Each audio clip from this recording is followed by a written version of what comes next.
प्यारे बच्चों, सुप्रभात। आज हम कक्षा 8वीं विषय हिंदी व्याकरण पुस्तक गुलमोहर विषय है हमारा पाठ 3 वर्ण विच्छेद का सार व पाठ 1 भाषा गृह कार्य हल।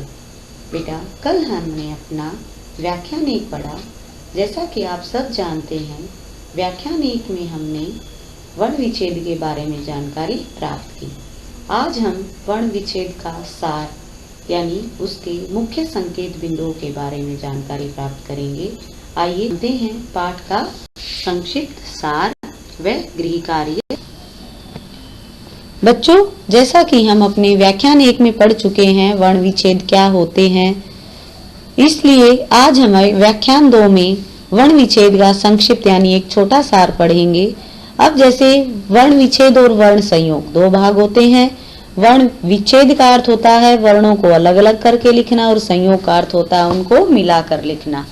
अब यहाँ पर शब्द की रचना के लिए शब्द के वर्णों को अलग अलग करके दिखाने की प्रक्रिया ही वर्ण विच्छेद कहलाती है। क्या है? शब्द की रचना के लिए शब्द के वर्णों को अलग अलग करके दिखाने की प्रक्रिया ही वर्ण विच्छेद कहलाती है। लिखित भाषा में शब्दों की रचना वर्णों से होती है। जैसा कि हम भाषा वाले अध्याय में पढ़ चुके हैं, भाषा के कितने रूप होते हैं? भाषा के 2 रूप होते हैं, मौखिक व लिखित। अब मौखिक रूप केवल उच्चारित होता है और कम समय के लिए होता है, बोलने के बाद समाप्त हो जाता है। लेकिन लिखित रूप स्थायी होता है और लंबे समय तक रहता है। अब लिखित भाषा में शब्दों की रचना वर्णों से ही होती है। जो वर्ण हम बोलते हैं, जो भाषा हम बोलते हैं, वह भाषा वर्णों के द्वारा ही लिखी जाती। इसलिए शब्दों की रचना जानने के लिए उन वर्णों को जिनसे मिलकर शब्द बने हैं अलग अलग करके दिखाया जाता है। अब शब्दों की रचना जानने के लिए, अब जैसे कि मैंने कमल शब्द बोला, कमल शब्द को बोलने के लिए हमें यह ज्ञात होना चाहिए कि क में किसकी आवाज है। ये बता चुके हैं कि स्वर और व्यंजन होते हैं। वर्ण के 3 भाग होते हैं, स्वर, व्यंजन और अयोगवा। स्वर पूर्णतः स्वतंत्र होते हैं, व्यंजन स्वरों की सहायता से बोले जाते हैं और अयोगवा न स्वर में गिने जाते हैं और न ही व्यंजन में गिने जाते हैं। जब हम इन शब्दों को अलग करके लिखते हैं और वह अलग करके दिखाने की प्रक्रिया ही वर्ण विच्छेद कहलाती। शब्द के वर्णों को अलग अलग करके दिखाना ही वर्ण विच्छेद कहलाता है।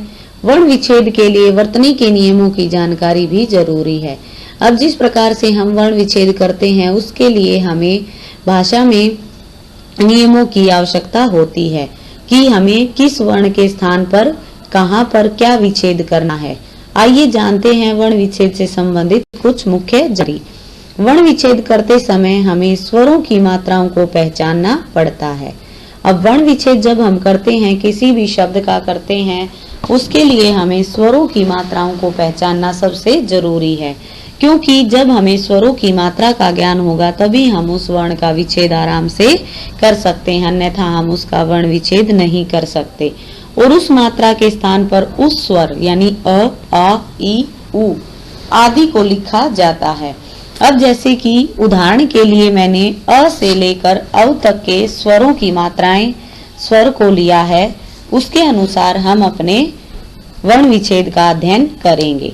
जैसे हमारा पहला शब्द है अ के उदाहरण।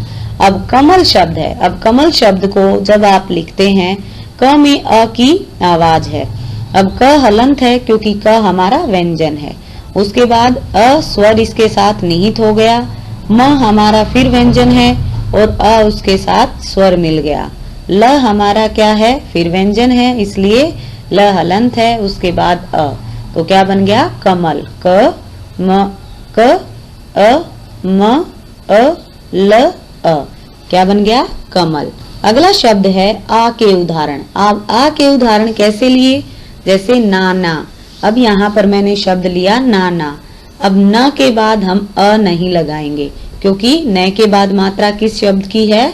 किस वर्ण की है? आ की। तो न जमा आ जमा न जमा आ, क्या बन गया? ना। ई के उदाहरण। अब ई के उदाहरण कैसे लेंगे? किताब। अब क जमा ई। अब क के बाद अ स्वर की मात्रा नहीं लगेगी, क्योंकि अ की कोई मात्रा नहीं होती। और अभी मैंने बताया कि अ, आ, ई ये वर्ण के रूप में ही लगेंगे, इनकी मात्रा का प्रयोग नहीं होगा।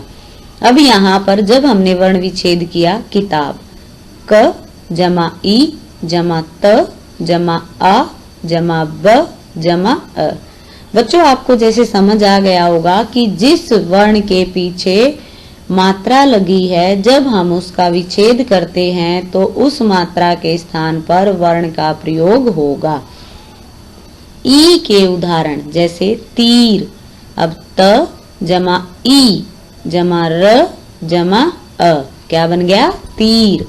त जमा ई जमा र जमा अ।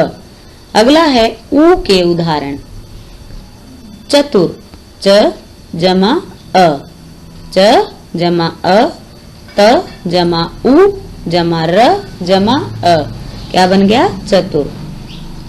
अगला है ऊ के उदाहरण जैसे दूर, द जमा उ जमा र जमा अ, क्या बन गया? दूर। द जमा उ जमा र जमा अ, दूर। अगला है री के उदाहरण, अब जैसे मृग, कृष्ण, ये सब क्या है? री की मात्रा का उच्चारण है। ये बेटा री की मात्रा होती है, र नहीं होता, इसलिए यहाँ पर ये मात्रा री की है। मृग, अब यहाँ पर म के बाद अ नहीं आएगा क्योंकि म को पूरा री ने कर दिया है। अब म हलंत, फिर री, फिर ग जमा अ, क्या बन गया? मृग। फिर है ए के उदाहरण जैसे खेल, ख जमा ए जमा ल जमा अ, ख जमा ए जमा ल जमा अ। अगला है अय के उदाहरण जैसे तैयार, त जमा अय जमा य जमा आ जमा र जमा अ, तैयार। फिर है ओ के उदाहरण जैसे सोना, स जमा ओ जमा न जमा आ, सोना। फिर है औ के उदाहरण जैसे कौशल, क जमा औ जमा श जमा अ जमा ल जमा अ। बेटा, यहाँ पर मैंने कुछ उदाहरण लिए और स्वरों के माध्यम से मैंने इन शब्दों का वर्ण विच्छेद आपको समझाया। अब हम अनुस्वार के उदाहरण जैसे कंचन, क जमा अंग जमा च जमा अ जमा न जमा अ। अब जैसा कि मैंने कहा कि मैंने स्वरों की मात्रा के माध्यम से वहां पर शब्दों का वर्ण विच्छेद समझाया। अब अनुस्वार और अनुनासिक दोनों किसके भेद हैं? अयोगवा के। अब अयोगवा जो न स्वर में होते हैं न व्यंजन में होते हैं। अब अनुस्वार जहां पर आ जाएगा तो वहां पर अंग, और अनुनासिक जहां पर आ जाएगा वहां पर चंद्र बिंदु उस स्वर के साथ प्रयुक्त होगा। अब कंचन शब्द का वर्ण विच्छेद कैसे करेंगे? क जमा अंग जमा च जमा अ जमा न जमा अ, क्या बन गया? कंचन। अनुनासिक चांद, अब च जमा आ जमा द जमा ए, च जमा आ जमा द जमा ए, चांद। अनुनासिक युक्त शब्दों के वर्ण विच्छेद के समय अनुनासिक स्वरों को उनके चिन्हों, बिंदु या चंद्र बिंदु के साथ ही लिखा जाता है। अब यहाँ पर ध्यान देने योग्य बात क्या थी कि अनुनासिक युक्त जो शब्द होते हैं, जब हम उनका वर्ण विच्छेद करते हैं तो उन अनुनासिक स्वरों को उनके चिन्हों यानी उनके जो बिंदु हैं या चंद्र बिंदु है उसके साथ ही उनको लिखा जाता है। अब वर्ण विच्छेद के ये कुछ शब्द और लिए हैं मैंने, जैसे अपर्णा, अ प अ र ण आ, अपर्णा। फिर है टोकरी, ट ओ क अ र ई, टोकरी। फिर है थाली, थ आ ल ई, थाली। फिर है ओखली, ओ ख अ ल ई, ओखली। बेटा, आज हमने अपना वर्ण विच्छेद अभ्यास कार्य सहित पूरा किया। अब मैं आपको व्याख्यान 1 भाषा व उसके रूप का गृह कार्य हल करवाऊंगी। आइए जानते हैं हमारा पहला प्रश्न। हमारा पहला प्रश्न था, भाषा किसे कहते हैं, इसके कितने रूप होते हैं। भाषा बेटा आप सबको पता है भाषा क्या होती है। भाषा वह साधन है जिसके द्वारा मनुष्य अपने मन के विचारों को, अपने मन की भावनाओं को दूसरों के सामने प्रकट करता है और दूसरों के विचारों को समझता है, भाषा कहलाती है। भाषा वह साधन है जिसके द्वारा मनुष्य अपने मन के विचारों को दूसरों के सामने प्रकट करता है और दूसरों के विचारों को समझता है, भाषा कहलाती। भाषा के दो रूप होते हैं, मौखिक लिखित। मौखिक लिखित। अब मौखिक रूप क्या होता है, जो केवल बोलकर उच्चारण किया जाता है, और मौखिक और लिखित जिसको हम लिखकर प्रयोग करते हैं। अब है लिपि किसे कहते हैं। हिंदी और अंग्रेजी भाषा की लिपियों के नाम लिखिए। लिपि किसे कहते हैं, हिंदी और अंग्रेजी भाषा की लिपियों के नाम लिखिए। भाषा की ध्वनियों को लिखित रूप में प्रकट करने के लिए निश्चित किए गए चिन्हों की व्यवस्था को लिपि कहते हैं। क्या है उत्तर, भाषा की ध्वनियों को लिखित रूप में प्रकट करने के लिए निश्चित किए गए चिन्हों की व्यवस्था को लिपि कहते हैं। हिंदी भाषा की लिपि देवनागरी है व अंग्रेजी भाषा की लिपि रोमन है। लिपि व उसकी कुछ भाषाओं की लिपियों के नाम मैं करवा चुकी हूँ। यहाँ पर केवल दो भाषाओं की लिपियों के बारे में पूछा गया था और दो भाषाओं की लिपि, हिंदी भाषा की लिपि देवनागरी व अंग्रेजी भाषा की लिपि रोमन है।